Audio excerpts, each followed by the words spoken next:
in the opening of his novel, A Tale of Two Cities, Charles Dickens begins with the quote that says, "It was the best of times, it was the worst of times. It was the age of wisdom, it was the age of foolishness. It was the epoch of belief, it was the epoch of incredulity. It was the season of light, season of darkness, the spring of hope, and the winter of despair. Each time can be all time, but we choose the time that we have. And you, all of you who are here in this webinar, are a part of a great story. In fact, a true story, the story of private education in Jamaica as we celebrate GISA Week 2020. And you are all part of a very important story that you're all helping to inscribe. So we're gonna today share some of these stories, your own responses, your own feelings, your own reflections, and your own vision for what is independent schools, what is private education in Jamaica, the true story. So we have an August gathering of intellectuals here, some dynamic educators, and we want to get into the convo right away. So each of you, please be prepared to speak openly, to speak frankly, to speak honestly, so you can all grow from each other and learn from each other about what you're all doing to really advance education in Jamaica. Beyond the public sector, the public school system. You are a very important part of what complements and in some ways inspire and challenge and even better the public system. So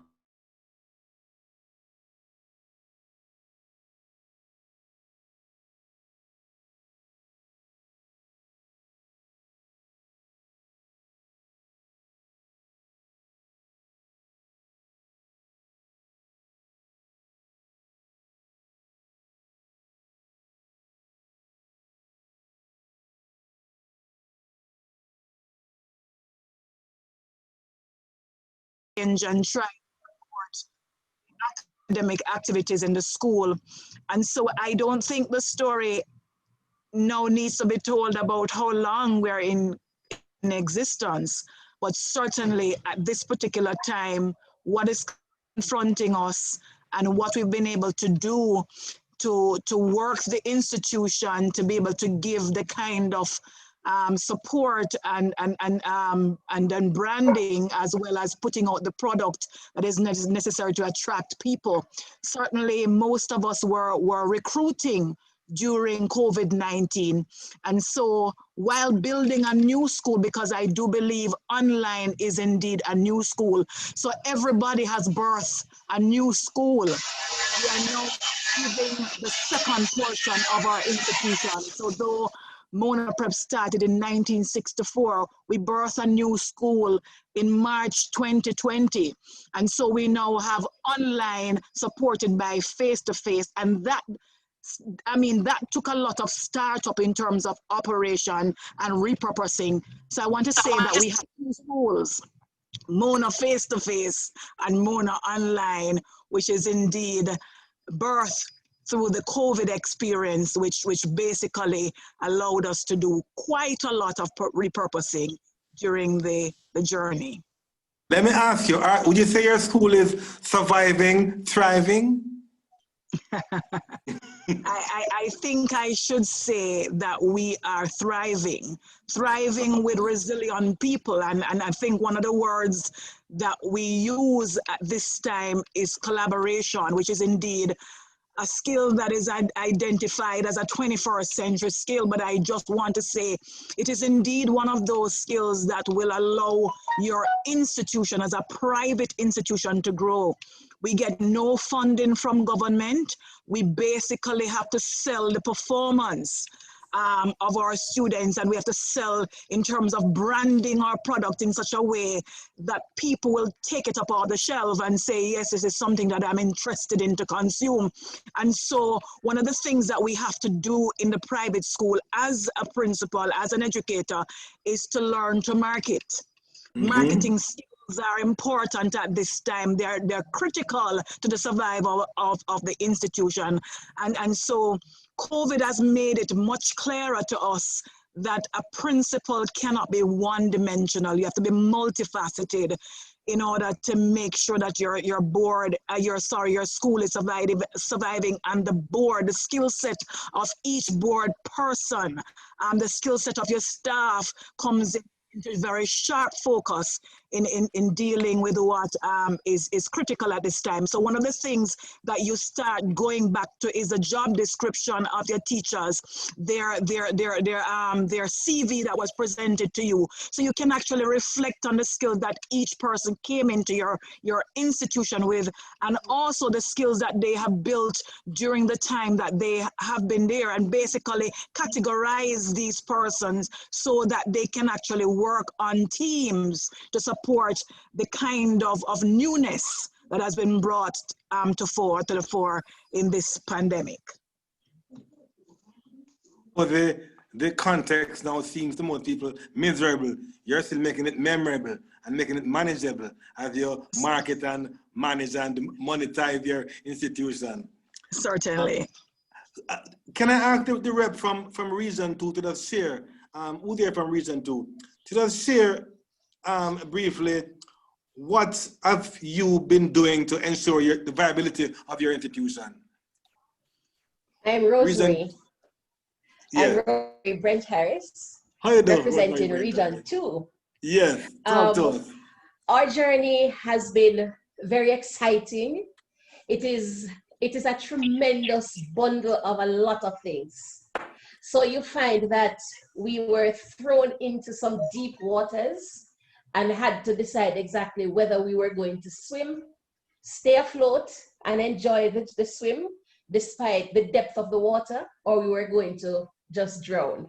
We chose surviving, we chose swimming. It has been exciting because of the end results that we've had, but it has been challenging based on the circumstances and what it is that we had to put in place to ensure that we stayed afloat. We have had severe financial issues, but we at no point in time became daunted by that.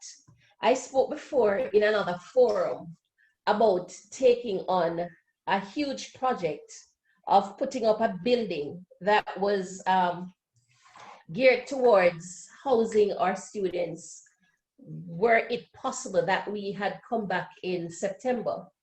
That was one of the things that drained us completely. And I think I may have permission to share with you, to share with everybody here, that there is a particular thing that stays with me. And that is, at one point, one afternoon, when we had finished paying up everybody, between the two directors, we had $250 left for ourselves. And to show you the level of resilience that we found, that $250 that we had left, I knew not where the rest would come from. It was something that affected us negatively because we laughed about it. Because when we looked at it, in the end, we would have had, the building would still be there. And so we looked towards that after COVID, then we would have this pretty building that we would be able to look back at and feel pleased about. Not because we were able at any point to freely finance it, but because of the struggles, and also because we recognize that there were so many persons who were with us, who saw to it that we were able to come up with the monies to pay the bills and so on. And it really made us recognize the impact of the positiveness that existed within our institution, in our school community, and outside of that.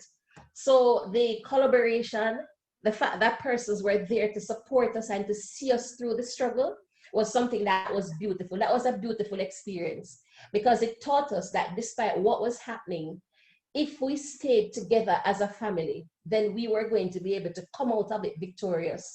And even though at this point, financially, we're not anywhere near what we would have wanted to be, and we're still struggling, we are a happy school, and our school family has become stronger because of that situation that we were thrust into.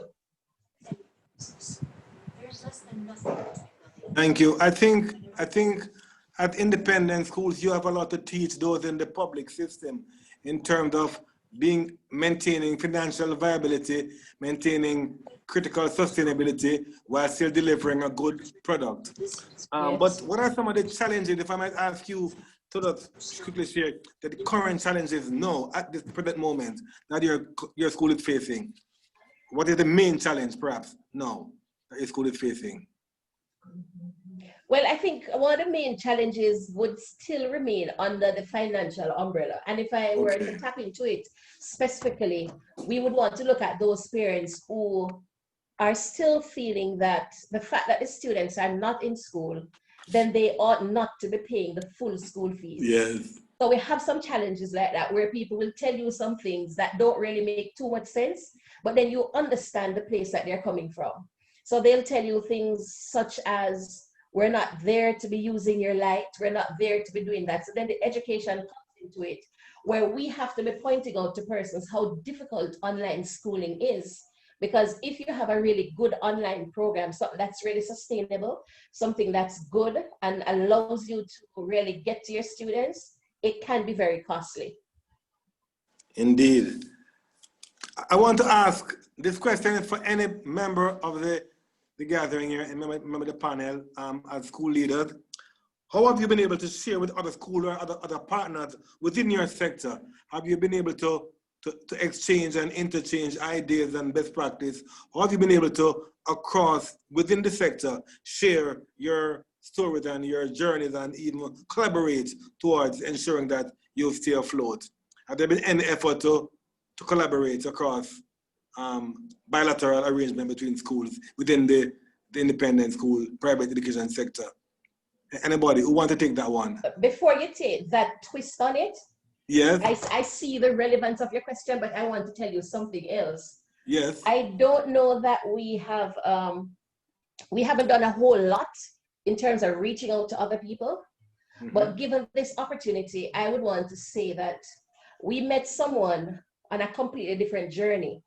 We were looking for somewhere to place my nephew for high school, and we ended up at Heinz Simonage School, and we met Tamar, and she was, you wouldn't, at the end of the meeting, you would not have thought that we went there to get a space for our nephew, because it turned out that she offered so much advice to us in terms of things that we could do to manage during the COVID pandemic.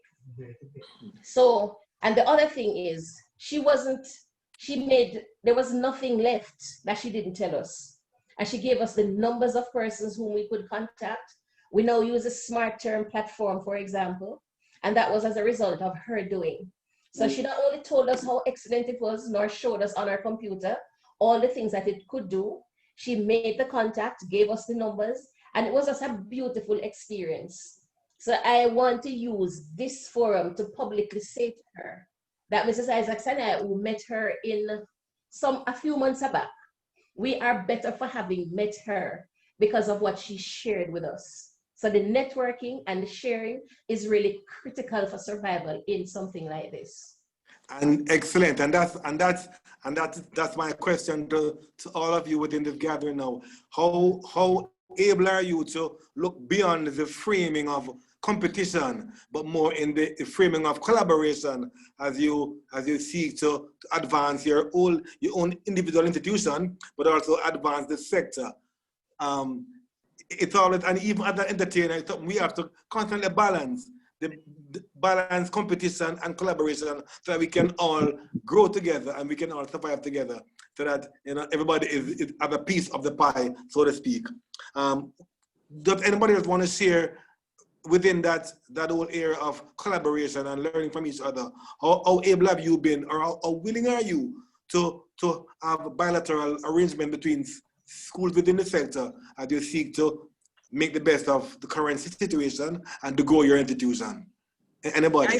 I think your question can't be answered among people who are very humble.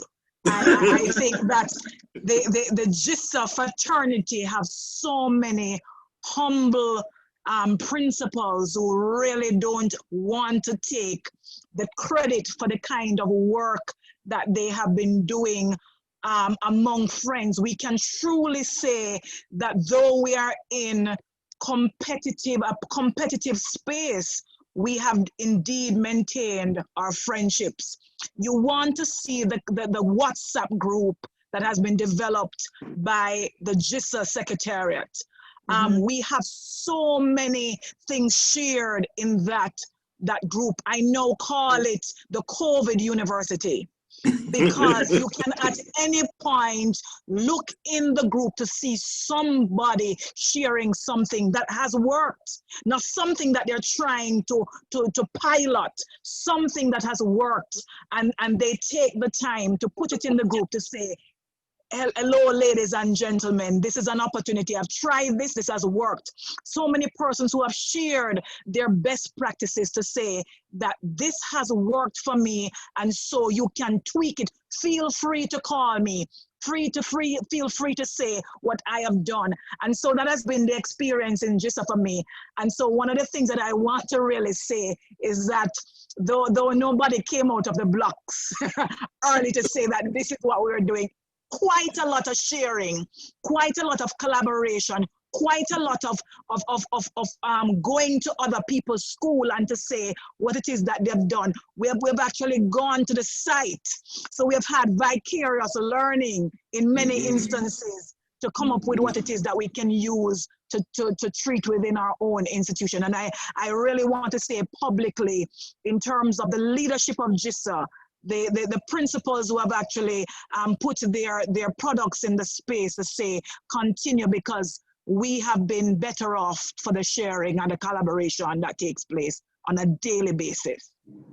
This is very inspiring, and I think GISA has so much to teach the wider Jamaica in terms of how you, I mean, the most overused word in these new days, pivot, or you pivot, but you pivot to prosperity within this context. Because we live in a time when people seem to feel as if we're in a time of misery. But you're really making the best of a miserable time and making it memorable. You're not being stressed, you're being stretched, and you're not being scared, you're being steered towards growth and prosperity. So I really want to hear from other people on the panel. What are you learning from this current experience that you can share with Jamaica? What are some of the lessons that you can now pull from this current experience that we can help to impart to the rest of Jamaica? How can your GISA story help to inform and inspire the wider Jamaican education sector and society in general? What would you say? Can I jump in on that one? Certainly, sir. Evening, everybody. So I just want to actually piggyback and answer the question at the same time. So, so that was Mona actually answering the last time, and I'm from St. Andrew Prep, and I can tell you, on the streets, they'll say Mona and St. Andrew Prep are big rivals, and then you have other schools within GISA who are big rivals. But like my colleague said, although we are rivals, we're actually the biggest of friends, because we will go to each other's institution and see what's happening. And when we visit, we said, no, you could actually improve here, you can improve here. And we do actually help and give suggestions and share resources and all that. So that's the uniqueness of GISA. So the larger Jamaica now, when you look at GISA, we're like one big family, brother, sister, cousin, everything. So, when it comes around to the competition, because I like to pick on Mona, because when it comes to like schools challenge quiz, I can never beat them. But I look at their model and I try to replicate and all those things, And then I can also pick on many schools in here. St. Peter and Paul, their football program is fantastic. I can never beat them. But at the same time, they'll come to me and say, boy, I really like your music program and your dance program, and I'll share my ideas with them. And that's pretty much what we want to promote in Jamaica on a whole. Like the way how we approach it, yes, we're rivals, because just like if for example, Mr. Ellis, if you're great at a sport and I want to be as great as you, I'm going to learn from you and be in your shadow, but at the same time, I'm trying to beat you, right? And you know that me being in your shadow, although you're mentoring me, you're going to up your game, because you're going to say, boy, I can't make that. You come and beat me, you want to stay at the pinnacle up there. So pretty much that's how we operate, and that's what we try to promote. So although we have that rivalry, we are big friends, we're brother, sister, cousin, everything, right? We're one big family. I think one of the things that COVID has taught us is that school leadership has changed, and it has changed forever. Gone are the days when our school leadership is composed mostly of running our daily operations and entering competitions. I think school leadership has now become more tactical, and it has become so much more than operating our school for the moment. And it is now wholly characterized by relationships. And I think one of the lessons we have learned through COVID is that instead of focusing on the viability of our individual school, we stand so much more to benefit from the sustained development of the industry. We are stronger together. And I mean, my deputy head of schools, he's here online. He came into our school with the mantra that if you want to go fast, go alone. And if you want to go far, you better go together. And I think COVID has taught us that we not only need to create a space of inclusion and true partnership, but we also need to be able to humble and honestly share. So we come to the table with the gaps and be prepared to get the help from those who are experts in the area. Because if we're unable to create a space of humility where we're trying to learn and partner together, then it will not be effective. And I think GISA Week has created that space where many of us can connect, and we realize that we're all, as professionals, take our schools out of it, as professionals, we're in this industry together. So today I may be at Heinz Simonich, tomorrow I may be at El Instituto, and vice versa. And so we have to forge lifelong relationships that will create development for all of us in this industry.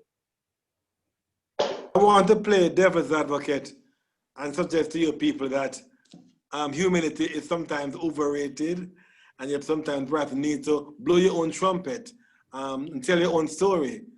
Because there's a way in which I believe, as somebody who works in the public sector of education, we have much to learn from GISA in terms of ensuring that you're not delivering education, you're delivering the product of education, but you're also doing it in a way that is financially viable.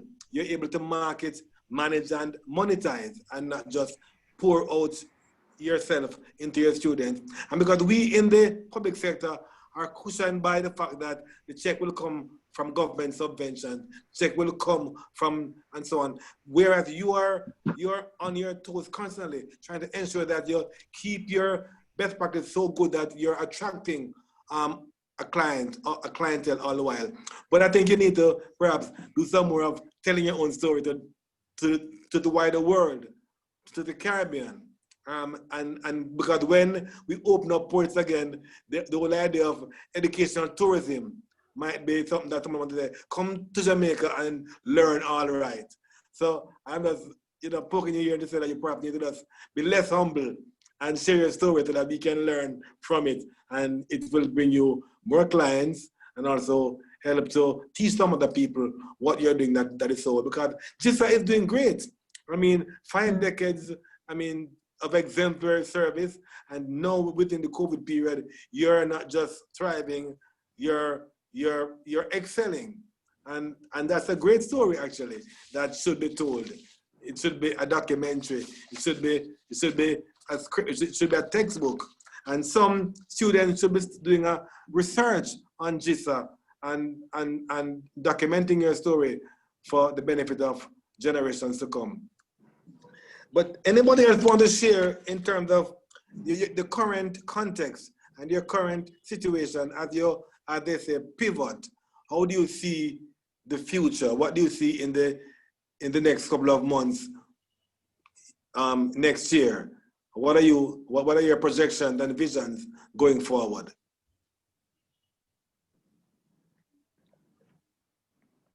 Just before, good evening, everyone. Mrs. Barnett McCallum from Port Missionary Prep School. I'm so excited to be here. I'm so excited to be here. I'm young to the role of a vice principal. I'm in my 3rd year now, and I can say, I'm just going back a bit. I can say through the GISA fraternity, GISA group, I have benefited tremendously. When I can pick up the phone and call or send a quick WhatsApp because I have a question and be accommodated, that is not something that anybody takes for granted, because reaching out to people, I'm hearing the word collaboration, I'm hearing just the team spirit and us helping and building each other is excellent in GISA. And Mr. Ellis, you said that, yes, we probably need to share more, teach more. I agree with that. Yes, we are humble leaders, and sharing more doesn't mean that we're going to be boastful. Can mean and should mean that we have a product to offer that we want to teach. In the group I hear, I see sometimes, I don't remember who exactly, but saying, listen, we need to have a university where we're teaching. And when I hear that and read that, I'm excited because I'm new to this thing and I want to learn more and I want to implement more and I want just grow, not just me, but my school and just the entire the impact of the education system. Where do I see us going from now? One thing I'm happy about is that because of COVID-19, we have, like Mona, been able to tap into that online distant learning concept, and we are fine tuning it. So I'm seeing that going forward. Another thing too is a few of our students have not been able to excel online, to manage online. And we never had a special unit, special education unit at all. We have had intervention programs and psychoeducational assessments done and IEPs done and implementation. But through COVID-19, and it kind of created a break of sorts where we were able to sit down and say, okay, this is how we are going to appeal to, and this is how we're going to cater to rather, students who learn differently, who are not excelling online, and start something of the big vision is a special education unit, but just to start. So we are looking at those things, for some of those things for the future. COVID-19, while negative, out of it all, we, and not just my school, but I'm sure every school here, we are resilient, we are making the best of it, and we're looking in the cracks of everything for solutions.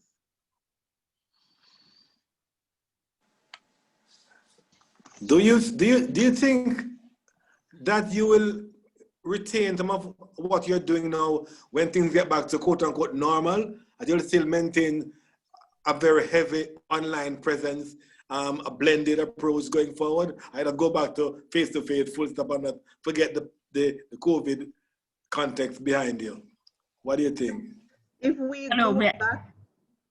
we go back to normal as we know it, we don't think that we'll be able to retain all of this. The truth is that we're going to be changing the normal. So it's not, what we're doing now is not just a band-aid. But we're seeing, how can we build out a system? How can we have if it's possible to have an online school, you may not have the same teachers who are in the class, face-to-face classroom, teaching the online school. So let us see how we can make that happen. What is the cost of it? What's the viability of it at the end of the day? So if we return to what we know as normal, no. But if we're able to pivot and keep changing and adapting to the times, definitely. Okay. See the narrative. Go ahead. Yes, go Okay, ahead. thank you. Nicola Borley, representing St. Peter and Paul Prep. There is no going back to the normal before. We're in a new paradigm. Everything has shifted. We've been catapulted into a different venue, a different way of thinking, a different way of being. And we're going to have to find that way to forge what was old and what was new. How we taught face-to-face and how we are going to integrate even more into this digital space. It is here to stay. And that is what we're looking forward to, planning and making our way forward in the new paradigm, because there's no going back. It's only going forward. And what COVID has done is moved us even more quickly than we even thought or anticipated we could have moved in the digital space. We were originally planning for some digital intervention and for our school year this year. But what it has done is that it has catapulted us into making it more digital than before, and in some cases, more appealing to a wider community as well. So it is harnessing all the best from the old and the new that is going to help us to move forward. I think in education, we understand the term assimilation and also another term, accommodation. And these words are actually words that come from developmental psychologists, which basically tells you what it is that you need to drop and what it is that you need to put together to accommodate and assimilate. And I think at this time, we think it is a ripe time, a very good opportunity to start assimilating and accommodating, because of course, there are going to be some kind of trappings from COVID-19, along with those things that we need to retain to ensure that there is indeed a structure that is appealing to our clientele. Certainly, we know that if it is that we want to be able to benefit from the experience tremendously, we have to hold on to some of the things that have made us better as institutions. And I want to look at the whole scope that we now see for looking at students being a part of our community, our population, that really are not persons who are here in Jamaica. Right now, in this COVID period, I've had so many of my students who are now living in as far as Africa, who are still on my platform today because they understand the product. They have always wanted that opportunity where they're getting that Jamaican education and they're living in another part of the world. So that has become a dream for many persons who are in the diaspora, where it is that they can still have Jamaican education and they're living outside of Jamaica. So right now, Mona Prep has been able to appeal to those persons who are saying bye to the shores of Jamaica, but they are not saying bye to education in Jamaica. So they are online with us nonetheless, and they're actually doing their sabbaticals, their parents, and they're saying to us, please, don't wipe us out of your population, retain us, because we can actually, just in a touch of a button, access education from Mona Prep. And I think at this time, many schools have to look at their strategic plans to say, how is it that we can say comfortably hold 500 persons in our space physically, but how many persons can we actually capture in terms of the virtual space? There are persons who you can actually have in China. Once the timeline allows us to take these people, we can actually capture persons in the US and have them learning here. There are times that we're going to be having constraints in terms of national examinations, but I kid you not, there are persons who are not interested in your national examination to give them the kind of prerequisite to enter secondary education or to do CXC examination. They just want to be able to capture the kind of curriculum offerings that a school is actually engaged in, because a school is much more than just the cognitive domain. A school is also the cultural context, and so many persons want to capture just more than the cognitive domain. And so as educators, as boards, as institutions, we need to look at the opportunities. We need to do a SWOT analysis of our institution to see how it is that we can actually open up new avenues for our schools to thrive and not just exist. I feel like shouting a hallelujah. And I want to encourage you while you're listening and watching and absorbing, to add some comment in the chat as well if you feel like you want to share a view or a comment on somebody's opinion, and just add or ask a question as we continue. I really feel that you all sharing a pretty inspiring story, that, again, I keep thinking that the rest of Jamaica ought to know about. I mean, because my sense is that no matter how difficult times are, once something is good quality, folks will pay for it if they want it.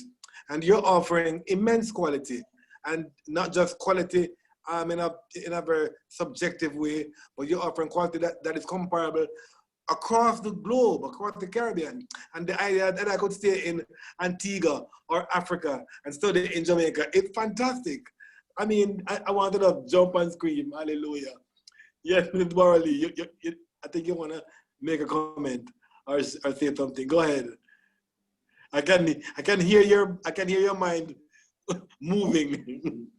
Mrs. Mackenzie, let me ask you, how do you, and I want to ask personally, how do you feel about Jesus' role in the wider Jamaica? Wow. Tamar? Yes, Black, I am here. Wow. Yeah. I think GISA has a great stake in the wider conversation. I think COVID presented a unique opportunity that GISA has never had.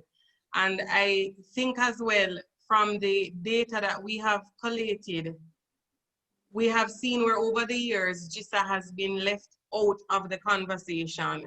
And it's funny, in the previous question that you raised, when you said GISA should be included and maybe we should boast about our successes, it's critical to pinpoint the fact that GISA plays a role, and I think it is by design, as the underdog in education.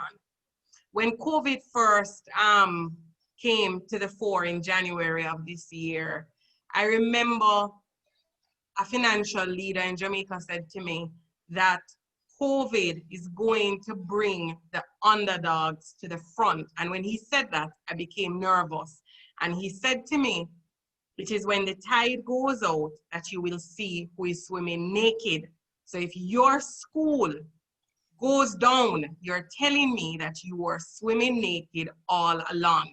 And I made it my resolve to not survive COVID, but to make my COVID year my record year for performance in my school. And the underdog role that we have played and what we have creatively done in this industry, we've changed the conversation. Because when the government shut down schools, we pivoted and reopened days later.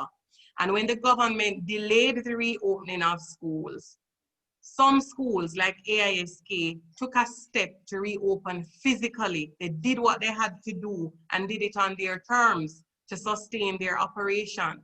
And other schools have pivoted to do whatever it takes for them to be viable. So it begs the question now, as the underdogs leading the conversation, that we no longer need anyone to pay attention or invite them into our conversation. We've now changed the game. The paradigm has shifted and we have controlled the narrative.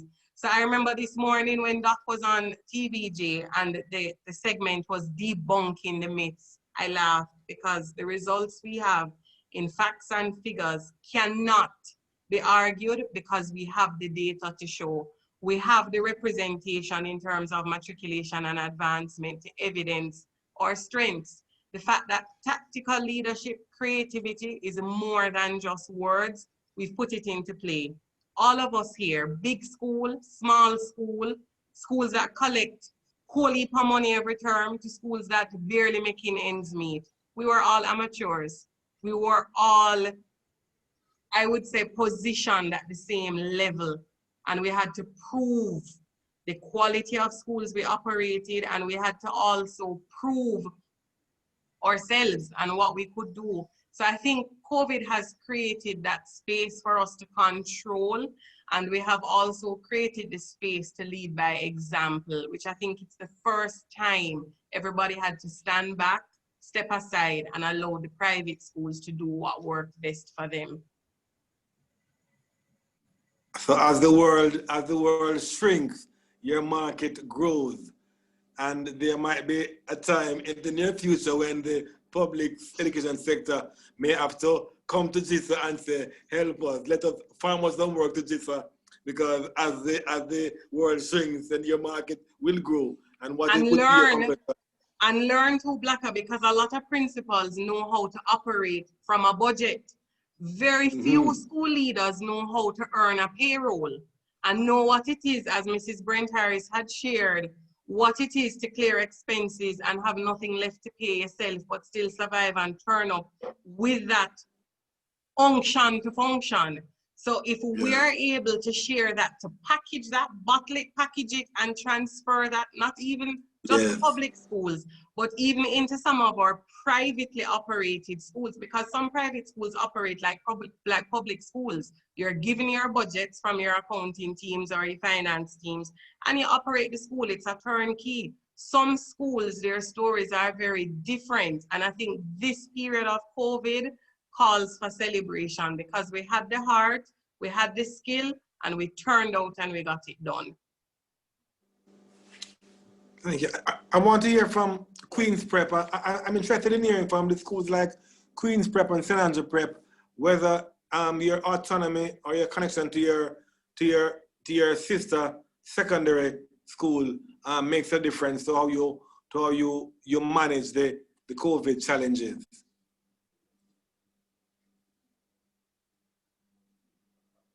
Queens, St. Andrew? St. Andrew's here. When you say sister school, you're referring to our prep level or high school? The high school level. High school, okay. Well, in our case, we're really two separate entities. Okay. Right. So in terms of like all right, so let me just break it down for you. Like, we are a private institution, but the high school falls under government. Okay. So, and I believe Queens is pretty much the same. Okay. Because the Queens High also falls under government, but then Queen Prep is a private school. So in some cases, like, we would share the resources from like the churches, because they are owned by a church. So we've shared that part of it, but then there are some resources that the high school will get, the prep school would not get. So the prep school would have to fend for themselves with all on the PTA, things like that, or alumni, parents. So that's where the change comes in. However, though, the high school could push down some of the excess to us, right? And that happens with a lot of the schools that have a high school that they pretty much partner with, either directly or through their church.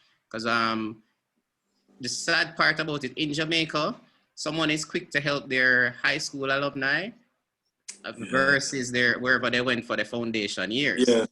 Right. So even like I'm a Woolmerian. All right. So Woolmerian right off the bat. However, Mr. Myrie, KC principal, he helps out a lot of schools, and it doesn't matter where you come from. Yes, I'm going to say, you know, he's purple and rare, but they do push down a lot of things to the foundation years, and KC does it, KC, JC at Mona High, and a lot of the primary year school, they do depend on the extra resource that is pushed down from the high schools. But in a lot of our cases, especially the private institutions, it's a separate entity. Although you're a sister brother school, it's completely separate. So some words are emerging as I hear the story being shared from all the different speakers. The words that keep for me resonating are words like marketing and managing and collaborating and sustainability and being able to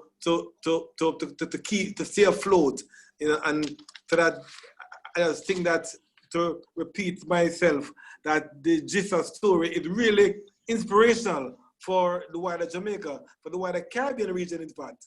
And as Jamaica is a leader in the Caribbean, you're really offering some great lessons for not just education, but for businesses, for commerce, in how to do well by doing good and do well by sharing and really just being able to partner with your collaborators to grow together and advance and still do a good job and be paid for it. So, you know, I would love to just twist the GISA acronym to also mean joyful and inspirational and sustainable and really admirable. And that's what you really are in GISA. I feel the joyful, you enjoy doing what you're doing and doing it well. So it's joyful and your story is inspirational. And I see, based on your planning, sustainability. And I really just want to say I admire what you all are doing. Any other comments? Feel free to just throw some comments now. I've had all my questions answered. I just think that GISA should have a documentary on TV for Christmas to inspire us with a sense of optimism that there's real hope for people who are doing well, and not just doing well, but doing well in ways that are viable financially and economically. Any additional comments? Yes. Yes, I'd just like to say, as GISA president, this is really a very proud moment for me. I'm hearing the school leaders, and because I've lived through these stories with them, it's just particularly fulfilling and inspirational, as you said, and I'm proud of every single member of the team. And I think we still have a lot to learn, and we still will be humble. But I agree with you that we need to share more of our stories. We need to share GISA's true story with Jamaica, the wider Caribbean, and the world, because I'm actually creating what I call the GISA COVID-19 School Leaders Dictionary. And you picked some of my words a while ago. I just want to run a couple that I have been collecting. Yes, please. Yes, please. Go ahead. Resilience, collaboration, networking, sharing, pivot, relationships, partnerships, digital integration. And I think my favorite expression is that instead of a WhatsApp group, we have a COVID university. I give God thanks, and we have had to be and continue to overcome many challenges. But within GISA, we have a strong support system. It's a system that I am proud of and that we all should be proud of. I want to challenge you to continue with that dictionary, get it published, because it could be, if you go from A to Z and all the words that you have utilized in this journey, and then explain how those words have been applied within GISA, I'd buy a copy right now. I'd buy a copy right now. So I challenge you, please complete it. Go from A to Z and let us learn from GISA and teach Jamaica and the world how to really, what it means to really pivot for progress and prosperity. I'm listening to the membership. That's where I'm getting the words. It's the words that I find happening again and again. And I say, okay, that one needs to get in the dictionary now. I'm still listening. Absolutely. Any other comments, please?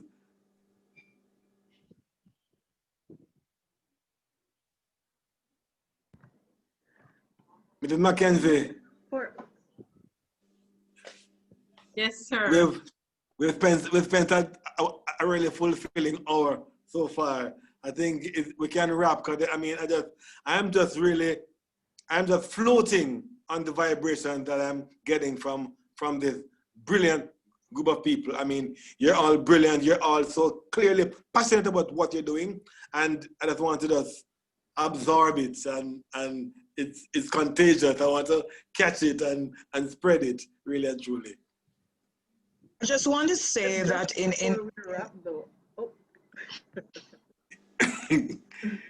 I think we're tripping over each other, Miss Mackenzie. Barnett McCallum. Oh, yes. Okay. Yeah, go ahead. McCallum? She muted. Mrs. Blanchard, you could go ahead. Okay, I just want to say in this particular period, as we try to chronicle what is happening and at the same time multitask in running our institutions, I think one of the things that we need to sit down and do as educators is to ensure that we look at the triangle that the human being is comprised of, or makes up the human being in terms of mind, body, and spirit. And so as we talk about the mind in looking at the cognitive domain in educating the children, we have to understand that there's a hidden curriculum that speaks to the spirit and the body. And so as we journey to try and get the curriculum presented, we have to understand that we have a staff. We have to understand that we have parents who are actually learning in a school that we have created online because the classroom walls are flattened. And so we understand that now, though we are collecting one school fee from each household, in many instances, we are now providing education for the extended family. Very often the teachers will tell you that the helpers are answering questions. Fathers are trying to find out what the homework is about in order to do the homework sometimes. And so at this time, the school fee has multiplied in the household. We're now catering not to one student that is actually on our record or register. We are catering to several persons in that particular household. And because the product is actually is now far-reaching, we have to use another word in your dictionary, Madam President: preparation and preparedness. We have to be very prepared in this dispensation, and we can't overstate the need for wellness. Wellness as we go about doing this job, this task in this COVID-19 period. And I just want to remind principals, even myself, that we need to look after ourselves. We need to take the break. We need to drink the water. Today I listened to my coach and he said to the students, "You have done a good job. Go and drink some water." I'm saying to this gathering, we've done a good job. Take some time to rest.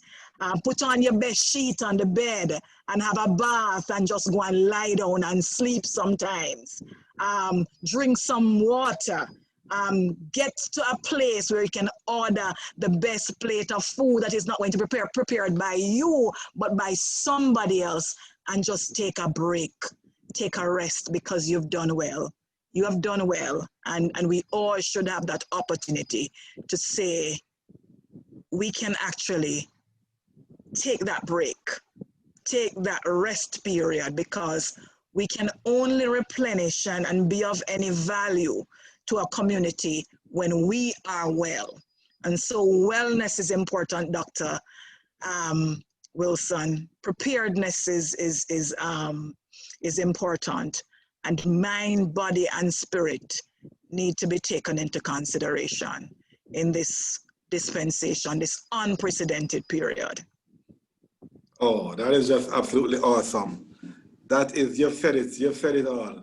You can't pour from an empty cup. We need to keep our cups full as educators, and those are wise words. That's a word. That's a kairos word, as my pastor would say. That's absolutely wonderful. You were saying something, Mrs. Mackenzie? Just before we go, I just wanted to update everybody. We'll put the communication in the group. Two of our partners, GISA partners, who are scheduled to present tomorrow, they had 2 activities that would limit their attendance. So I'm asking if we could please postpone until Friday, and then at the end of that session, then we would share the GISA story that we have compiled as a video presentation for everyone to view. I'm hoping if 5 o'clock on Friday would be agreeable to everyone, if we could agree, or if there is a time change, if you could share what would be best. I'm not sure if we have any Seventh-day Adventists who could care if they accept, or if they would want an earlier time for Friday.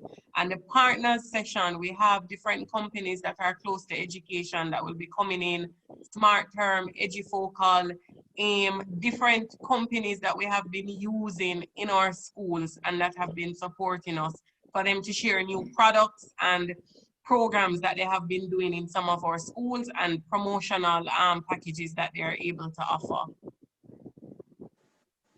Can we confirm for 5 o'clock? Any objection to 5 o'clock? No? Dr. Wilson? I think we could go ahead with the 5 o'clock, and for those who may not be able to attend, we usually record the sessions and then we share those on our social media pages and website. Okay, So then we great. could go ahead for Friday, since that's when. Just before we go to, I received the apology. I know you would have received it, Tamar, from Wida Sadler.